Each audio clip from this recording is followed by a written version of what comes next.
Assalamualaikum warahmatullahi wabarakatuh. Hai anak-anak aku kelas 6, bagaimana kabar kalian? Semoga kalian selalu sehat dan terus bersemangat. Pada pertemuan kali ini kita membahas tematika subtema 2, yaitu penemuan dan manfaatnya pada pembelajaran yang ke-1 untuk kelas 6 sekolah dasar. Baiklah anak-anak, mari kita berdoa sesuai dengan ajaran agama dan keyakinan kita masing-masing supaya mendapatkan ilmu yang bermanfaat. Berdoa dimulai. Berdoa selesai.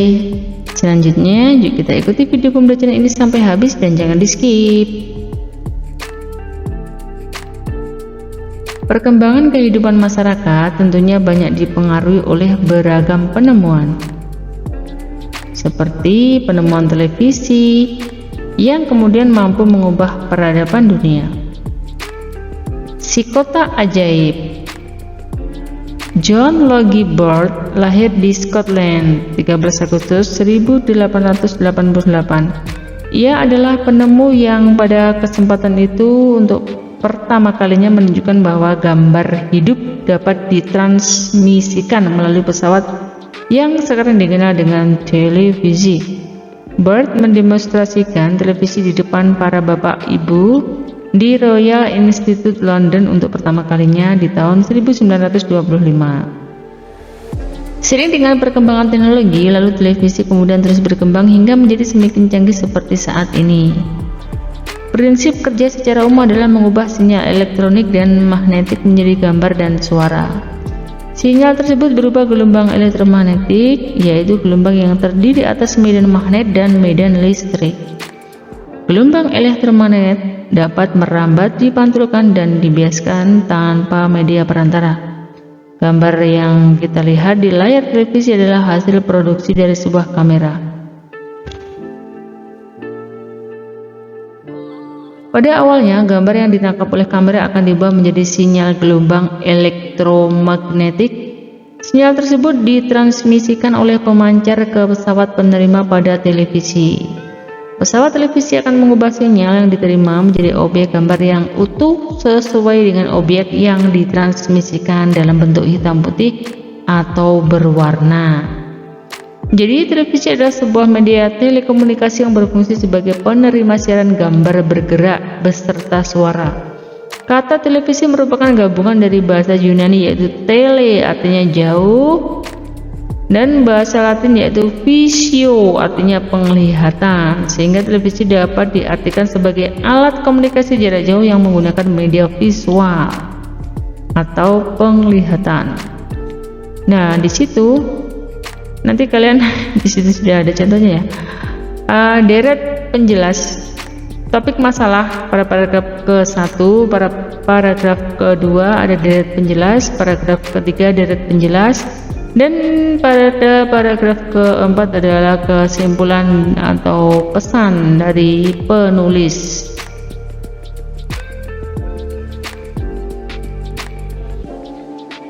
Kalimat yang bercetak miring dari kata tadi ya, di situ sudah ditemukan ia adalah penemu yang pada kesempatan itu untuk pertama kalinya di depan para bapak-bapak dan ibu-ibu. Lalu televisi kemudian terus berkembang. Perhatikan kata bercetak miring ini tidak efektif ya anak-anak, karena di sini ada pengulangan dua kata yang bermakna sama sebenarnya. Di situ ditulis dua kali. Coba perhatikan nomor 1. Ia adalah penemu yang pada kesempatan itu untuk yang pada kesempatan itu untuk itu sudah dua kata ya. Nah, ia adalah penemu untuk pertama kalinya, misalnya seperti itu saja, tidak usah berbelit-belit itu. Di depan para bapak dan ibu, nah itu para bapak-bapak, sudah para bapak-bapak dan ibu-ibu lagi, di depan para bapak dan ibu, cukup begitu saja. Lalu televisi kemudian terus berkembang. Televisi kemudian terus berkembang, tidak usah ada lalu juga di sana.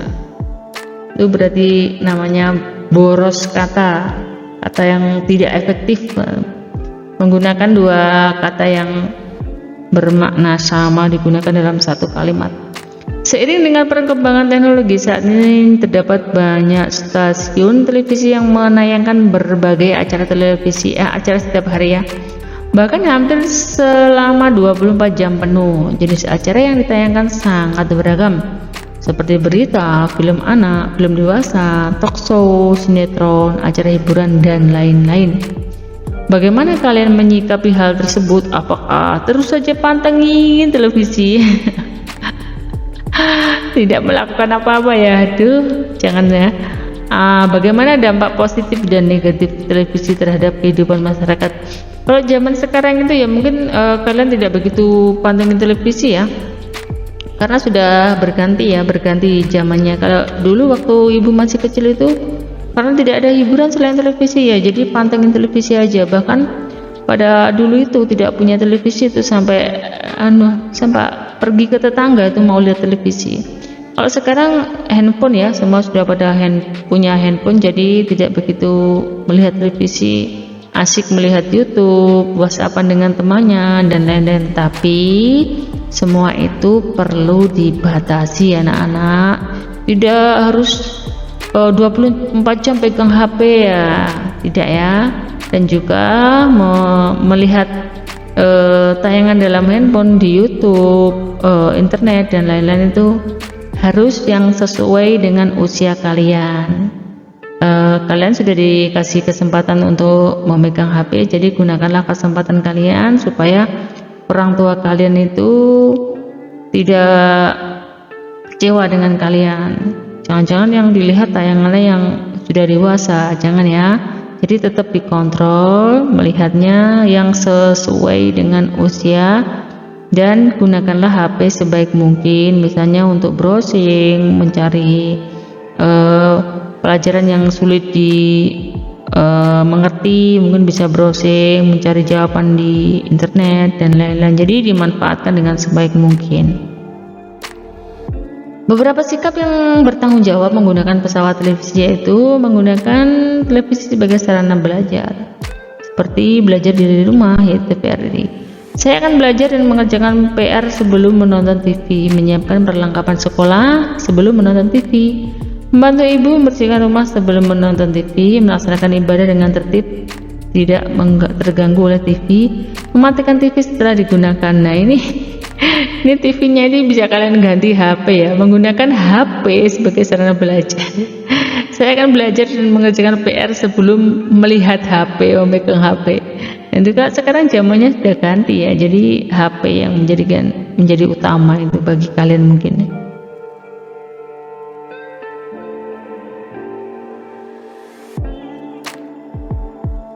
Nah di situ pengaruh positif dan negatif yaitu bagi pendidikan dan pengetahuan, yaitu beragam informasi dari televisi, berita, film anak, dewasa tadi sudah disebutkan ya. Pengaruhnya apa?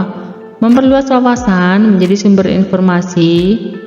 Pengaruh negatifnya menyita banyak waktu. Televisi menghambat produktivitas dan aktivitas belajar untuk mendapat ilmu pengetahuan dan lain-lain. Silakan baca kembali daftar alat dan bahan yang telah kamu buat pada pembelajaran sebelumnya ya. Di situ belajar tentang rangkaian paralel. Perhatikan di sini ada rangkaian seri dan rangkaian paralel seperti ini.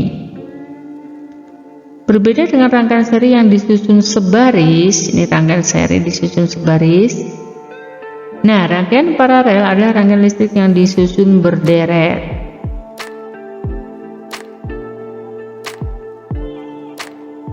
Di mana masing-masing lampu memiliki rangkaian tersendiri yang terhubung kepada sumber energi. Karena itu, apabila satu atau lebih komponen yang rusak, maka komponen lainnya akan tetap berfungsi tanpa gangguan sama sekali.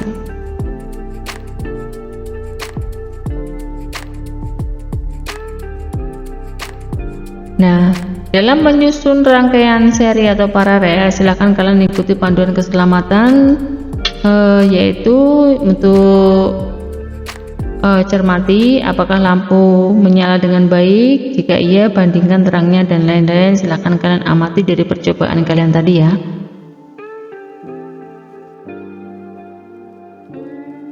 Nah, ini contoh laporan percobaan, nama percobaan, tujuan, alat dan bahan, langkah-langkahnya sudah Ibu kasih contoh di sini.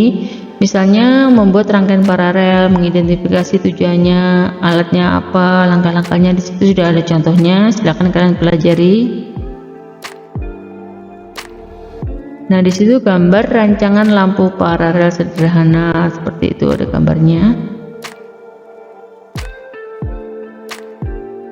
Demikian tadi pembahasan yang bisa Ibu sampaikan. Mohon maaf atas segala kesalahan dan kekurangan. Sampai jumpa pada video pembelajaran berikutnya. Ibu akhiri. Wassalamualaikum warahmatullahi wabarakatuh.